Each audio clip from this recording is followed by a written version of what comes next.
माता देवहूति ने एक बात बड़ी सुंदर कही, एक कपिल देव, जो ज्यादा भजन करता है, पूजन करता है, स्मरण करता है, उसी को दुख भगवान क्यों देता है?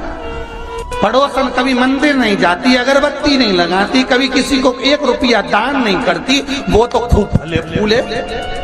और हम तो सोमवार का व्रत करें, मंगलवार करें, एकादशी करें, द्वादशी करें, लोटा भर के पानी भी चढ़ाएं, तो भी दुख हमें क्यों मिलता?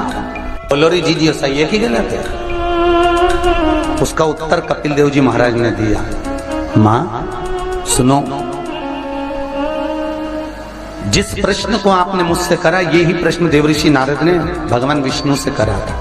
यही प्रश्न भगवान विष्णु से देवऋषि नारद ने करा कि जो मंदिर जाए, देवालय जाए, पूजन करे, अर्चना करे, पाठ करे, स्मरण करे, दुख उसी को क्यों मिलता है? और जो कभी मंदिर नहीं जाए, भगवान का भजन नहीं करे, उसके यहाँ तो 4 चांद लग जाते, खूब लक्ष्मी भगवान देता।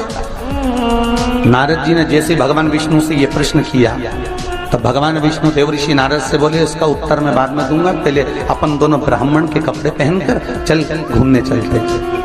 और देवऋषि नारद को ब्राह्मण के कपड़े पहना दिए, भगवान विष्णु ने ब्राह्मण के कपड़े पहन लिए, दोनों घूमने के लिए चल दिए। जाते जाते एक सेठ जी का दरवाजा मिला, एक बहुत बड़ा बंगला, बहुत बड़ा घर, और वहां जाकर भगवान विष्णु ने नारद जी से कहा, भूख लग रही, कुछ मांग ले। सेठ जी क्या?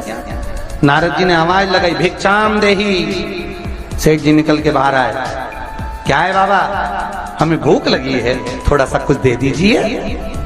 सेठ जी बोले, तेरा बाप रख के गया है, दे दीजिए। निकल यहां से बाहर। आ गए भिखारी, भीख मंगे, चल निकलो यहां से बाहर। नारद जी के तो कांटे से खून नहीं। नारद जी भगवान विष्णु को देख रहे हैं, भगवान विष्णु नारद को देख रहे हैं। विष्णु जी ने नारद जी का हाथ पकड़ा, लेकर चल दिए वापस। नारद जी बोले, सेठ जी ने इतना अपमान करा, तुमने कुछ बोला नहीं? भगवान विष्णु ने दोनों हाथ उठाकर कहा, जा, तेरे यहाँ 4 चौगुना धन बढ़ जाए, तेरी दौलत और बढ़े, संपदा और बढ़े, तेरे पास में लक्ष्मी और बढ़े। नारद जी चले, भगवान विष्णु का हाथ पकड़ के बोले, ये कहाँ की रीति है? उसने धक्के मारकर निकाला, गाली दे के निकाला, बाप तक पहुंच गया, और तुम उससे कह रहे हो कि तेरी लक्ष्मी बढ़ जाए। नारद जी, भगवान विष्णु बोले, मेरा मन, चल तू तो आगे चल। और भगवान विष्णु लेकर चले तो एक बूढ़ी बुजुर्ग माता बैठी थी एक कमरे में, एक घर के अंदर। उस बुजुर्ग को देख भगवान विष्णु ने कहा, नारद अब इसके यहाँ चलते चलते। जाकर आवाज लगाई, माता जी भिक्षाम देही, हमें भूख लग रही है माता जी, कुछ दे दीजिए।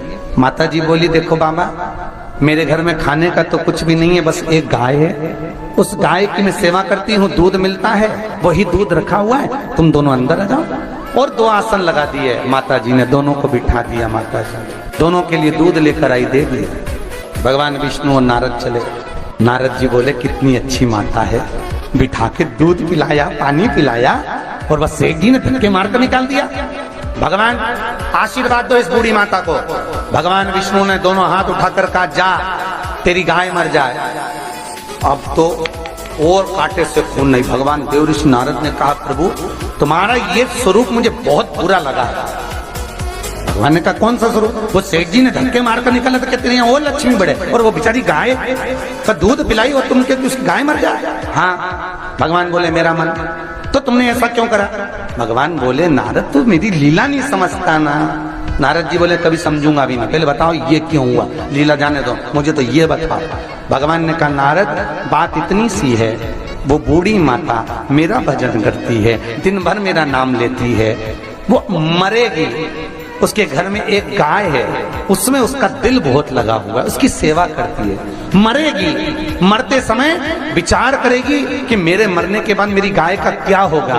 गाय की याद करते करते जब मरेगी तो उसको गाय की योनि मिल जाएगी, वो भगवान के पास नहीं आ पाएगी, विष्णु के पास नहीं आ पाएगी, इसलिए मैंने उसके मरने से पहले उसकी गाय को मार दी। नारद जी बोले, ये तो समझ में आ गया, पर अब ये बताओ कि वो सेठ जी को लक्ष्मी क्यों बढ़ाई?